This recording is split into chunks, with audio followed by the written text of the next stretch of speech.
Bueno, bienvenidos lectores y seguidores de Clinique.com. Hoy nos encontramos con el representante de la Cámara y presidente de la Cámara de Representantes, David Racero. Bienvenido, representante de Clinique.com. Muchas gracias por la invitación.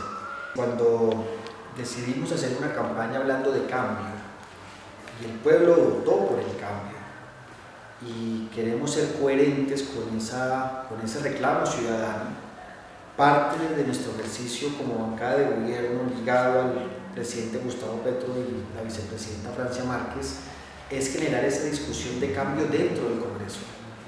He insistido a mis colegas que no es posible hablarle de cambio al país, tramitar reformas del cambio, reforma tributaria, agraria, salud, educación, entre otras, si en el proceso mismo de eso nosotros mismos como Congreso no nos cambiamos. O sea, el cambio también pasa por revisar muchas de las cosas que hacemos dentro del Congreso.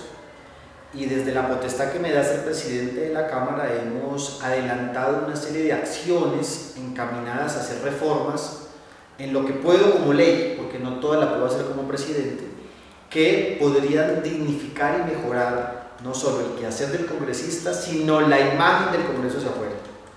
En el fondo lo que estamos planteando es esa reflexión de cómo hacer para que el Congreso, siendo el segundo poder del Estado, siendo una institución tan importante donde se tramitan todas las reformas, las leyes importantes del país, mejore la credibilidad que hoy está por el piso caída en el país.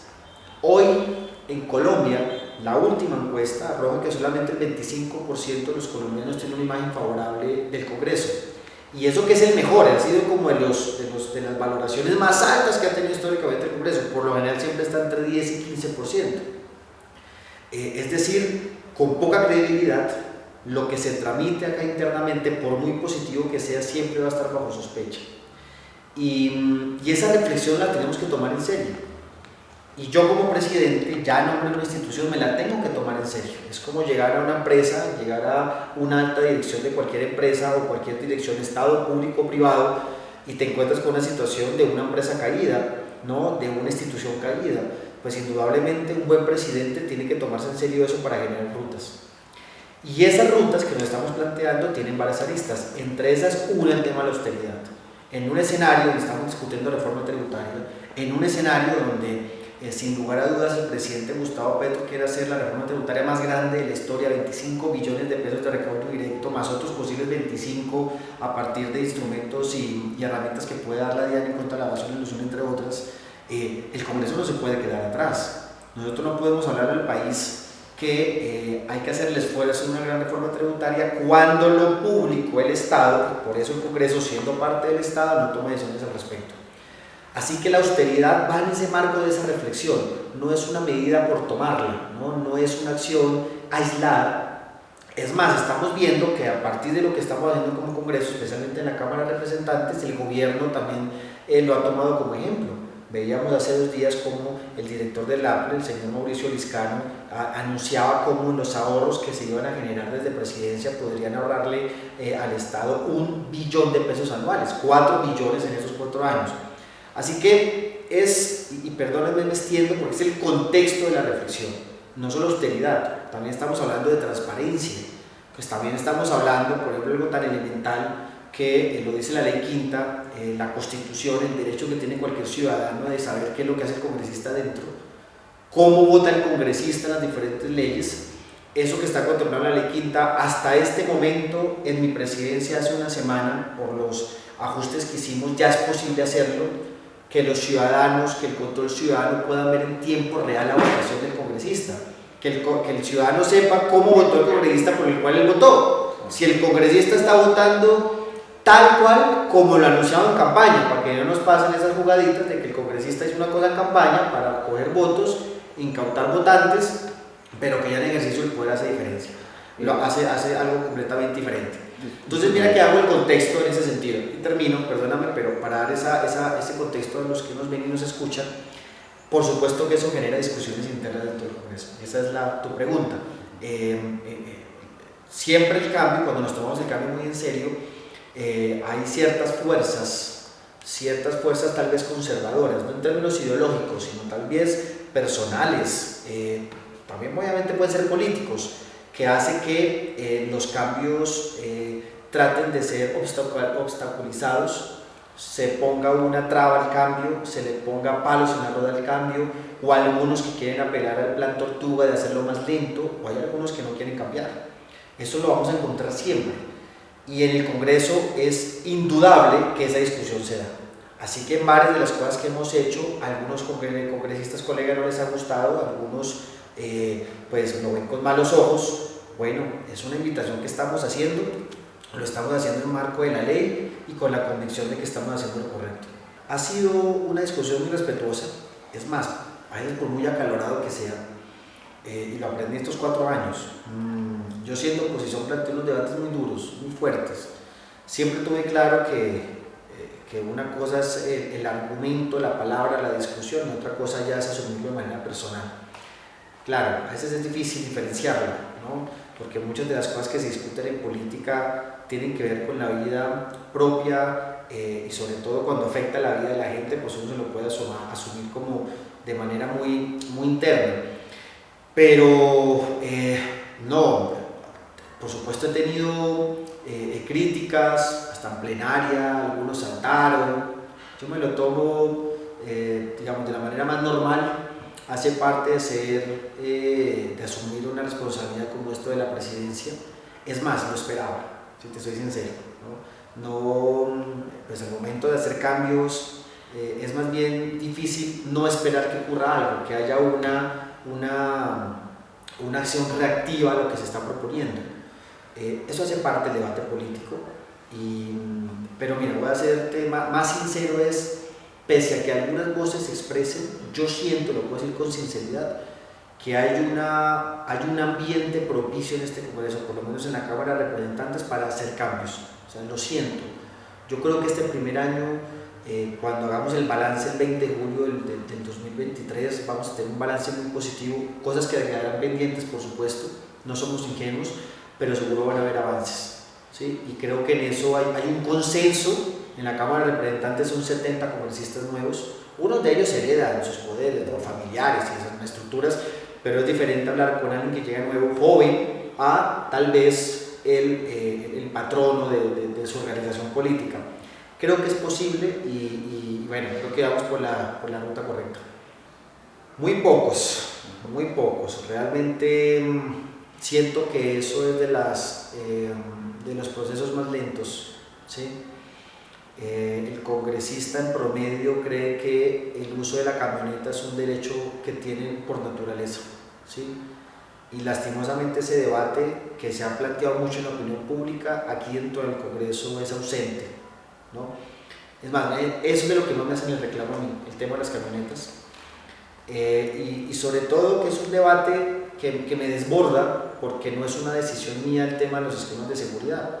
Yo tomé una decisión con las camionetas propias de la Cámara y que estaban asignadas a funcionarios justamente de la Cámara de Representantes, que eso indudablemente no tenía razón de ser, y ya estamos en ese proceso de liquidación que siempre se demora porque hay que hacer un desmontaje del blindaje del carro para que se pueda hacer. Bueno, es un proceso, como todo en el Estado, no necesariamente es rápido, pero ya es una decisión que no tiene reversa. Pero los esquemas de seguridad propios de los congresistas están amparados por un decreto del Ministerio del Interior, o sea, no dependen de mí. Si dependeran de mí, seguro hubiéramos hecho muchas cosas. Es algo voluntario de ellos. Es algo, digamos, sí y no, porque el decreto es un decreto que afirma que hay algunos funcionarios que por el cargo que ostentan tienen riesgo extraordinario por ese cargo. Ahí incluye fiscales, incluye alguno del gabinete, incluye magistrados, incluye, digamos, hay una serie de funcionarios que independientemente de la persona, el cargo en sí mismo expone a la persona que tenga ese cargo. Ahí incluye a los congresistas. El debate que yo he planteado es que no, que en el caso de los congresistas se debe evaluar personalmente a cada uno su nivel real de riesgo. Hay algunos congresistas, y hay que decirlo, que por supuesto que tienen riesgo extraordinario. O sea, riesgo extraordinario, ¿qué significa? Que tienen un riesgo adicional a cualquier colombiano promedio. Todos tenemos riesgo. Uno tiene riesgo de salir aquí a la calle en Plaza Bolívar y que le pase algo. No, estamos hablando de riesgo extraordinario por temas de amenazas directas, reales contra su vida o las de su familia, porque es que ha hecho denuncias porque viven en contextos difíciles en las regiones. Es que es por supuesto entendible que ciertos congresistas, por ejemplo, que puedan estar en el norte de Santander, una situación compleja, bajo Cauca antioqueño, el Cauca nariño, evidentemente que se tienen que desplazar a nivel regional, tengan que tener un esquema de seguridad adicional. Pero una cosa es eso y otra cosa es decir que los 187 representantes a la Cámara lo meriten. Empecemos por los de Bogotá. 18 representantes de Bogotá, ¿cuántos de los 18 realmente tenemos riesgo extraordinario? ¿Cuántos se puede certificar? Sí, he tenido amenazas directas contra mi vida, contra mi familia, porque hice esta denuncia, porque hice lo otro, y sabemos que hay un país todavía con ciertas complejidades. Ese es el debate que he planteado. Ahí es donde se vuelve ya voluntario, ahí es donde se vuelve que la persona, el congresista, por su propia voluntad puede desistir. En este momento creo que son contaditos con los dedos de la mano personas que hayan desistido de su esquema de seguridad. Hacer esos balances apenas no cumplidos ni 2 meses es difícil, y no lo digo con un sesgo ideológico, sino que creo que lo diría con él y lo diría con cualquier otro presidente que esté entrando. Por ahora lo que se puede evaluar del presidente es si los nombramientos que ha hecho han sido los más acertados, y eso que es muy difícil también de hacerlo porque son las acciones del gabinete de los ministros los que pueden realmente mostrar si en verdad fueron personas capaces de sacar adelante sus carteras. Pero por el contrario, yo sí tengo que decirlo que los mensajes, que eso es lo segundo, los mensajes que ha planteado el presidente ante la opinión pública han sido muy acertados. Creo que ha sido un presidente que hasta el momento ha mostrado que tiene unas claridades para el país, que tiene una ruta, que tiene una agenda. Por supuesto que está planteando discusión, por supuesto que está diciendo bueno, cosas que tenemos que cambiar, y en eso pues damos la discusión para hacerlo. Creo que está siendo muy esquemático.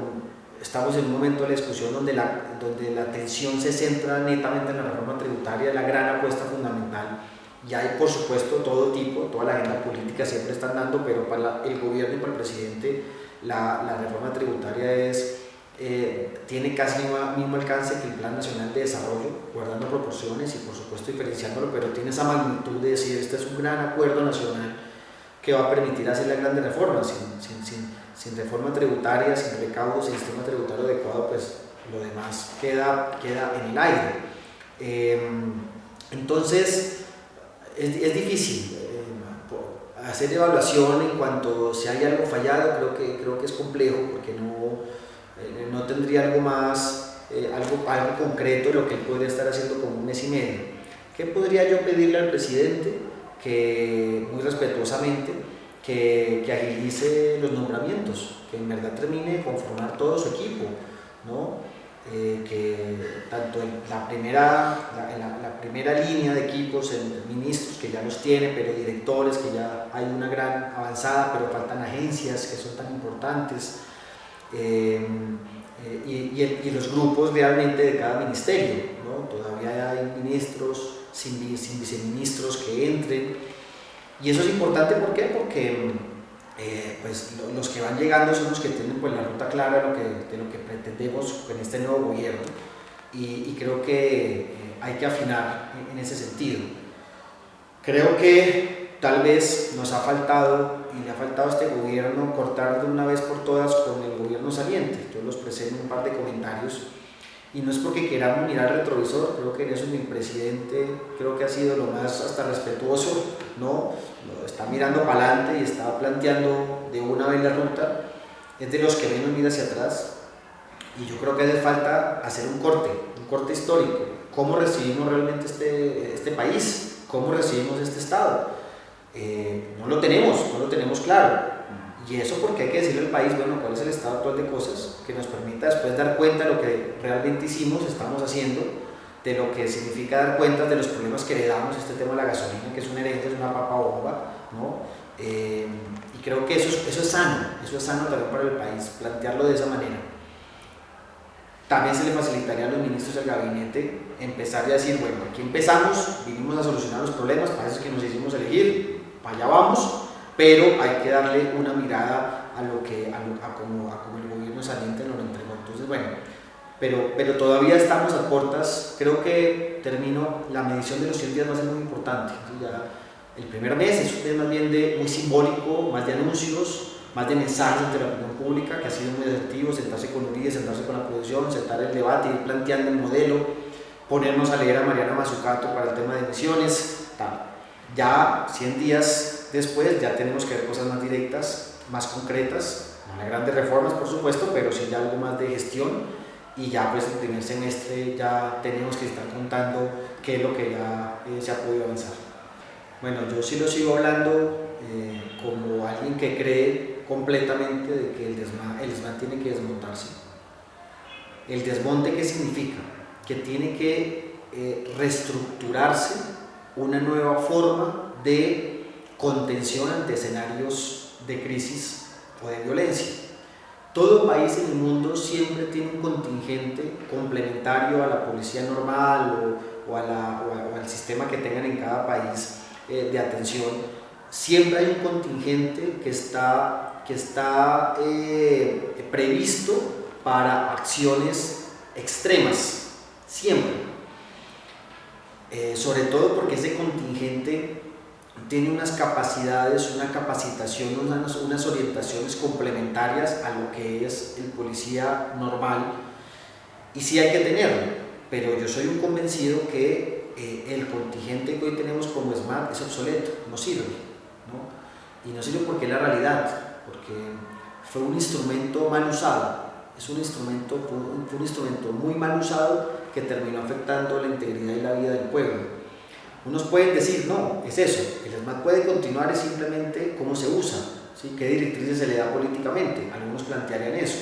Yo voy más de fondo, yo digo no, para que independientemente de quien sea el gobernante no tenga ese instrumento, que pueda llegar a esos escenarios de violencia, porque los hay, es que hay muertos, hay jóvenes que se les cercenaron sus ojos, ¿no? Hay unas violencias policiales. Nosotros lo denunciamos acá en el Congreso de Oposición, violencia sistemática de derechos humanos, violencia de Estado cometidos por el ESMAD. Entonces yo sigo planteando esa discusión. El gobierno nacional y algunos de los que están moderando, ¿no? Comprenden que no es tan complejo, que no es tan sencillo, pero el debate sigue, ¿no? Por lo menos de mi parte, y en eso pues me puedo distanciar un poco del gobierno. Yo sí creo que el ESMAD debe reestructurarse, soy un convencido. Y no con maquillaje, no con un tema maquillaje, cambiando el uniforme como hizo Duque, todo vamos a cambiar, no, o sea, que hay que mirar contingente, claro que sí, entendiendo las dinámicas, pero pensémoslo bien, o sea, pensemos bien cómo se reestructura. No sé por qué hay algunos sectores que le tienen miedo, aquí hay unas entidades de fondo que se han reestructurado, acordémonos el viejo DAS, ¿no? Cuando tú ya ves que una institución se vuelve obsoleta porque termina afectando los propios principios democráticos constitucionales, pues hagamos la discusión, no le tengamos miedo a la discusión y miremos la forma como reestructuremos a los tiempos de hoy. Hay unas discusiones políticas que siempre van a estar presentes en todo aspecto, en todo escenario, y es sano plantearlas. O sea, hay una discusión con el modelo que ha impulsado el señor Maduro, se plantea, pero algo que nos ha dejado la experiencia concreta de una posición radical como la que tomó el presidente Iván Duque, que es con un radicalismo ideológico al extremo, es que al final el que se vio afectado por esa decisión política ideológica fue el pueblo, los pueblos, la gente, la ciudadanía, ¿no? Y en eso un gobernante tiene que tener esa capacidad para tomar decisiones en función de lo que más le puede beneficiar a su pueblo. Y insisto, más allá de esas diferencias políticas que pueden existir, ideológicas, que las hay, porque el modelo que impulsa Gustavo Petro nada tiene que ver con el modelo del señor Maduro, hay un reconocimiento pleno de que tener unas relaciones diplomáticas, unas relaciones políticas, unas relaciones hasta que pasan hasta el aspecto comercial, termina beneficiándose al país. Es más, la solución que pueda pasar en Venezuela no va a ocurrir con lo que el anterior presidente ya hablaba del cerco diplomático y del aislamiento y de bloquearlo. Tal vez el remedio tal vez es otro escenario. Tal vez el remedio es más bien acompañamientos de las partes en conflicto político del país vecino, ayudando a cómo es que se resuelve democráticamente los posibles conflictos. Pues eso Colombia tiene algo que comentar, ¿no? Entonces yo creo que la estrategia, partiendo de la estrategia del presidente anterior, sabemos que fue un fracaso, el cerco diplomático, lo que se quiso hacer era con Venezuela, y al contrario imperó con el desplazamiento de la población venezolana, inmigrantes, conflictos en la frontera, aumento del contrabando, un escenario comercial pal piso. Bueno, ese escenario ya lo probamos, no sirvió, pues probemos lo otro, recuperemos las relaciones, recuperemos el aspecto comercial que nos beneficia a los dos países, que beneficia a la economía de los dos países, a los ciudadanos de las fronteras también, que se mejoren sus realidades, su condición. Y creo que en el escenario político pues ya miraremos cómo se da la discusión, pero creo que en eso el presidente Gustavo Petro la tiene clara. Fue muy osado al invitarlo a que sea también garante con el proceso del ELN, muy inteligente al respecto. Creo que obviamente el señor Maduro te fue respondiendo que sí. Ya el lunes se abre la frontera, así que vamos a ver cómo se da, pero estoy seguro que va a ser en beneficio de los dos países, y creo que fue la decisión correcta.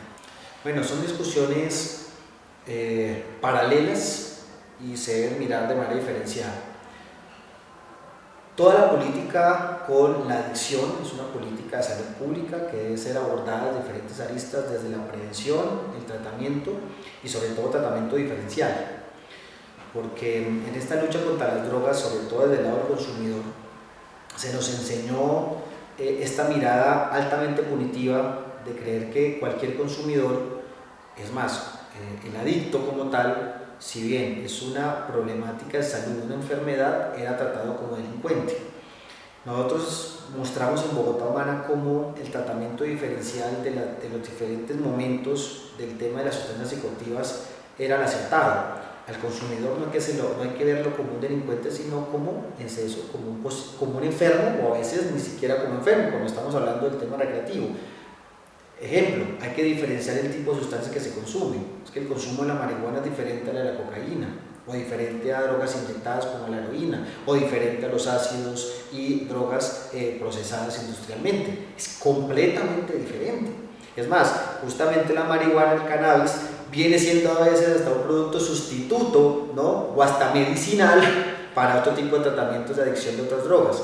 Entonces mira que ese enfoque diferencial es lo que te permite ver la situación de manera más científica, más amplia y sin esos prejuicios que nos metieron en nuestra sociedad. Pero ¿por qué digo que hay que diferenciar? No solamente por eso, sino que el tema del cannabis adulto, que ya el mundo entero se está planteando esa discusión. Estados Unidos, la mayoría de estados, no todos, ya están en esta lógica, en este camino de legalización, de regulación, bueno, diferentes esquemas. Lo que están mostrando son indicadores muy positivos.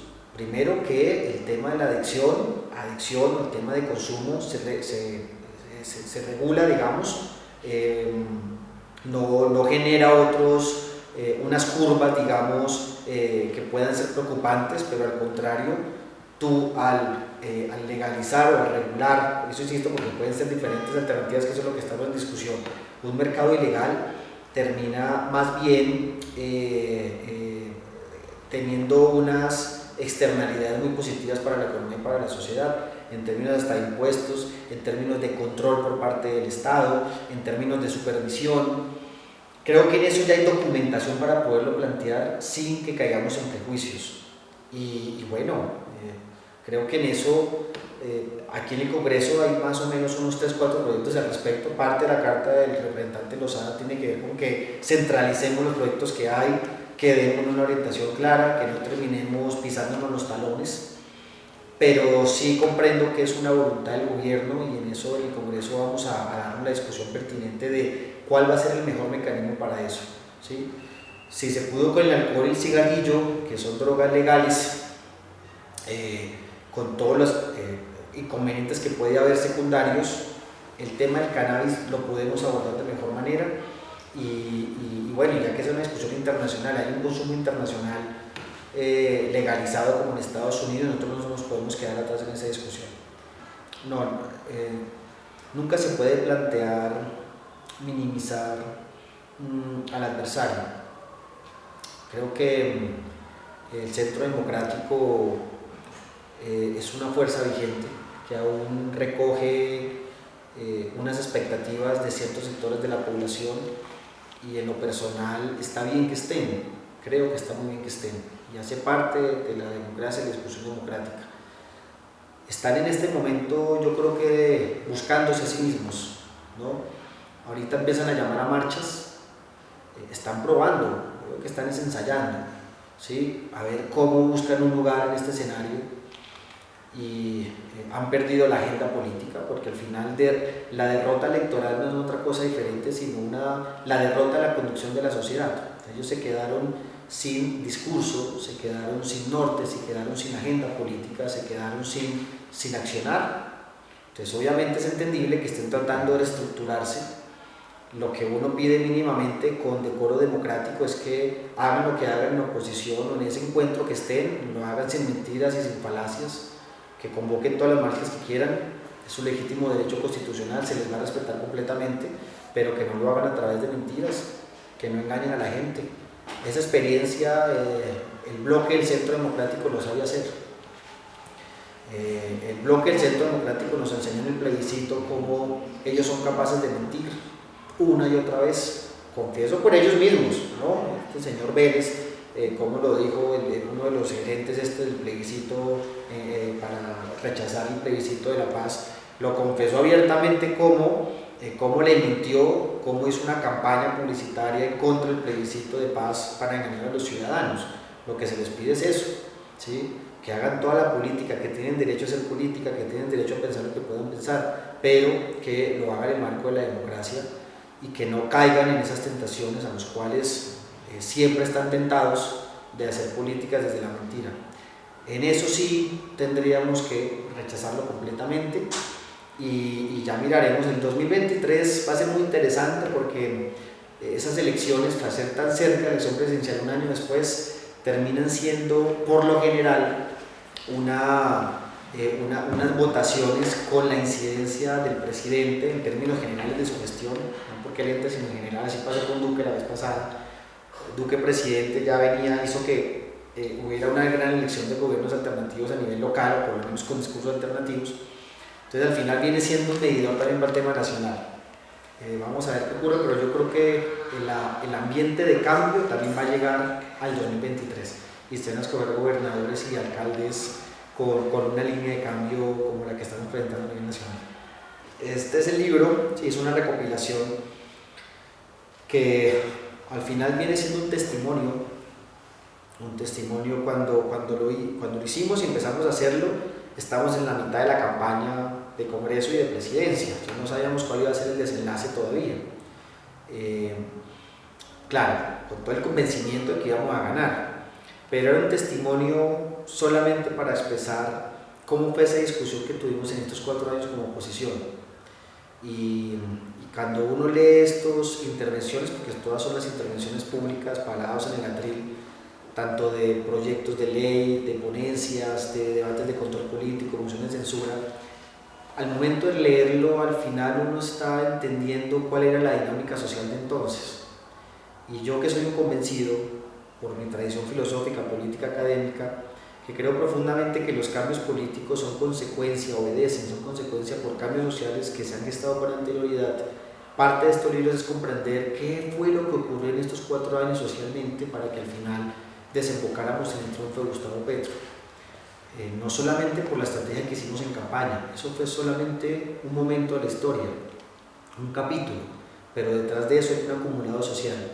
Y lo que hicimos en la oposición, en el Congreso durante 4 años, sirvió para eso. Entonces, un testimonio, claro, en clave personal, pero que guarda atrás de sí unas discusiones, unas realidades sociales del país, unos conflictos, unas tensiones que creo pudimos canalizar mediante nuestra voz en el Congreso. Entonces, pues, muy invitados a conocerlo, a verlo, y bueno, esperaremos que más adelante podamos contar libros ya de la victoria, del triunfo, de las transformaciones que tenemos para el país. Representante, muchas gracias. Muchas gracias a ustedes.